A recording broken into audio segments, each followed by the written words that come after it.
सीतापुर गांव में रहती थी एक चुड़ैल, लेकिन इस बात से गांव के लोग अनजान थे।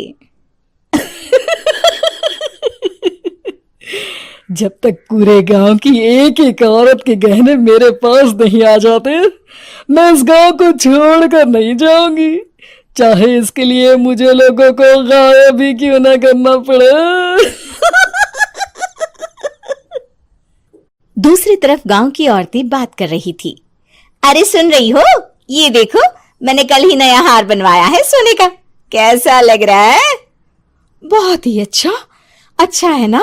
पहले तुम पहनो, फिर शादी में अपनी होने वाली बहू को दे देना। और क्या, सोने चांदी का यही तो फायदा है, जितना पुराना उतना महंगा। लेकिन एक एक पैसा बचाकर ये लेना सच में बहुत मुश्किल हो रहा था मेरे लिए। तभी वहां पहली का पति आ जाता है।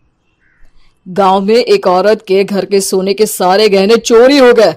लोग बातें बना रहे कि गांव में कोई चोर घुस आया है जो घर की कोई चीज को हाथ नहीं लगाता, पर सिर्फ सोने के गहनों को ही चुराता है। अब तुम ना अपने ये गहने संभाल कर रखना। हे भगवान, ये क्या बोल रहे हैं? ये तो वही बात हो गई कि गांव बसा नहीं और लुटेरे पहले आ गए।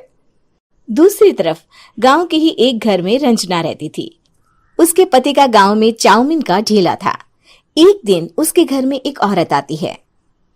अरे रंजना, तो गांव में नहीं है तो सोचा तुम्हें बता दूं। गांव में बात चल रही है कि गांव में एक चोर घुस आया है जो घरों के सोने के गहने चुरा लेता है। अरे मैं तो सिर्फ ये कान की छोटी सी बाली ही सोने की पहनती हूँ, बाकी गहने तो मैंने गांव के बैंक में लाकर रखे हैं। ये क्या होता है? ना बाबा ना, हमारे गांव की औरतें तो गहने अपने पास ही रखती है। जब कहीं जाना हो तो बस अलमारी से गहने निकालो और पहन लो।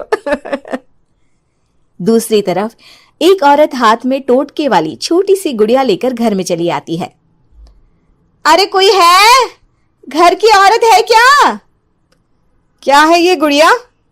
ये कोई ऐसी वैसी गुड़िया नहीं है, ये जादुई गुड़िया है। इसको घर की अलमारी में रखना। अगर तुम्हारे घर पर किसी की बुरी नजर होगी तो रात भर में ये पतली सी गुड़िया मोटी हो जाएगी। मैं कल आकर ये गुड़िया ले जाऊंगी और तुम्हारे घर की सारी बुरी नजर छूट जाएगी, समझी? अरे वाह, ये तो बहुत कमाल की गुड़िया है, दे दो। कितने की है एक? अरे नहीं नहीं नहीं, ये फ्री की है। मेरा काम इस पूरे गांव को बुरी नजर से दूर रखने का है। हाँ। भली औरत उसके हाथ से वो गुड़िया लेकर अलमारी में रख देती है। लेकिन अगली सुबह जब वो उस गुड़िया को देखती है तो पतली सी गुड़िया मोटी हो चुकी होती है। हे भगवान, ये क्या? किसने मेरे घर को बुरी नजर से बांध रखा था? तभी वो गुड़िया वाली भी आ जाती है। मैंने कहा था ना, घर पर बहुत ज्यादा बुरी नजर है, लाओ ये गुड़िया मुझे दे दो। औरत वो गुड़िया उठाकर उसे दे देती है। गुड़िया हाथ में आते ही वो औरत उसे लेकर सीधे गांव के बाहर की खाली हवेली में चली जाती है और साधारण औरत से चुड़ैल बन जाती है।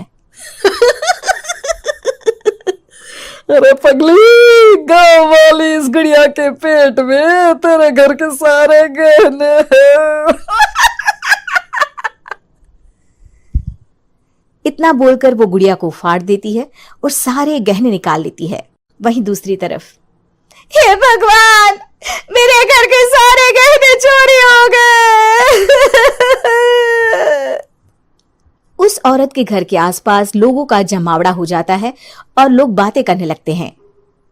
लो जी, ये भी घर गया। पता नहीं कौन चोर है जो इतनी होशियारी से गहने चुरा लेता है। कुछ समझ में नहीं आ रहा कि कौन है। लोग तो घर से कहीं जाते भी नहीं है, न ताला लगे न घर खाली हो, फिर भी रातों रात गहने चोरी हो जाते हैं। अरे हम तो कहते हैं लोगों को बारी बारी चौकीदारी करनी चाहिए, चोर को तो पूरे गांव वाले मिलकर पकड़ ही लेंगे।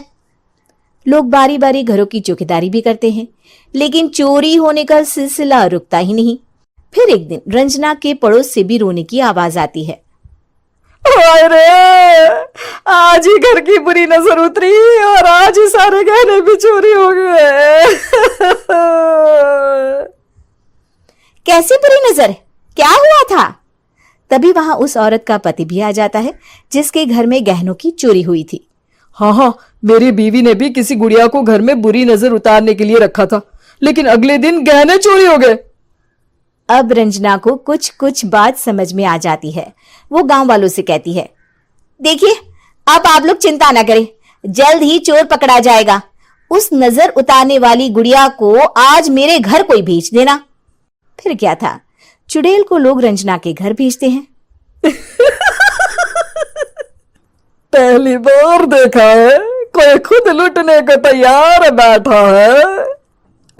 तो तू है जिसे घर की बुरी नजर उतारनी है? ये ले गुड़िया, ये सुबह तक मोटी हो गई तो समझो तुमको और तुम्हारे घर वालों को नजर लगी है। हाँ हाँ, मैंने काफी सुना है। तुम ये गुड़िया मेरे घर छोड़ देना।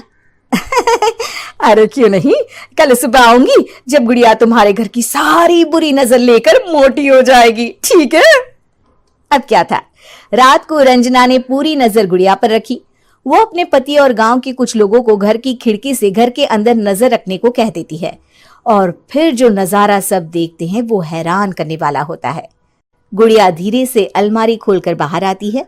अलमारी के सारे गहने लेकर घर में जहां जहां गहने होते हैं वो लेकर अपने मुंह से खा जाती है। वो जितने गहने खाती उतनी ही मोटी हो जाती और फिर अलमारी में बंद हो जाती है। गांव वाले डर के मारे वहीं बेहोश हो जाते हैं। लेकिन सुबह जब वो औरत गुड़िया लेने आती है, रंजना उसका सामना करती है। ये देखो गुड़िया कितनी मोटी हो गई है, लगता है मेरे घर में बहुत लोगों की नजर लगी है। लाला ये गुड़िया मुझे दे दे, अरे बहुत कीमती गुड़िया है ये। तेरे घर की सारी बुरी नजर मैं गांव के बाहर वाली हवेली में फेंक आती हूँ। शाम को फिर लोगों के घर इसे लेकर जाना है ना, इसमें तो मेरी जान बसती है, जान। रंजना गुड़िया को चुड़ैल की तरफ बढ़ा देती है, लेकिन फिर वापस ले लेती है और गुड़िया के हाथ मोड़ देती है। जैसे ही गुड़िया के हाथ मोड़ती है, चुड़ैल का हाथ भी मुड़ जाता है। अच्छा, तो ये वो गुड़िया है जिसमें तुम्हारी जान बसती है। अब सुन चुड़ैल, तेरी सारी हकीकत सबके सामने आ गई है। या तो गांव वालों के गहने लौटा दे, नहीं तो मैं इस गुड़िया की गर्दन मोड़ दूंगी। चुड़ैल डर जाती है। अरे नहीं नहीं, मेरी गुड़िया दे दो, मैं सबके गहने वापस कर दूंगी। ठीक है, अब भी जा और सबके सारे गहने वापस कर। चल निकल यहां से। चुड़ैल सबके गहने लौटाकर रंजना के पास आती है। ला दे मेरी गुड़िया रंजना, इसके अंदर के गहने निकाल ले, लेकिन ये गुड़िया वापस दे दे। लेकिन रंजना जानती थी कि जैसे ही गुड़िया चुड़ैल को देगी उसकी शक्ति वापस आ जाएगी। चुड़ैल, तू तो चुड़ैल ही रहेगी, ये मैं जानती हूँ। अरे नहीं नहीं नहीं, मैं गांव छोड़कर चली जाऊंगी, किसी को परेशान नहीं करूंगी, वादा करती हूँ मैं। लेकिन रंजना उसकी एक बात नहीं सुनती और गुड़िया का सर उसके शरीर से अलग कर देती है। चुड़ैल सर अलग होते ही गायब हो जाती है।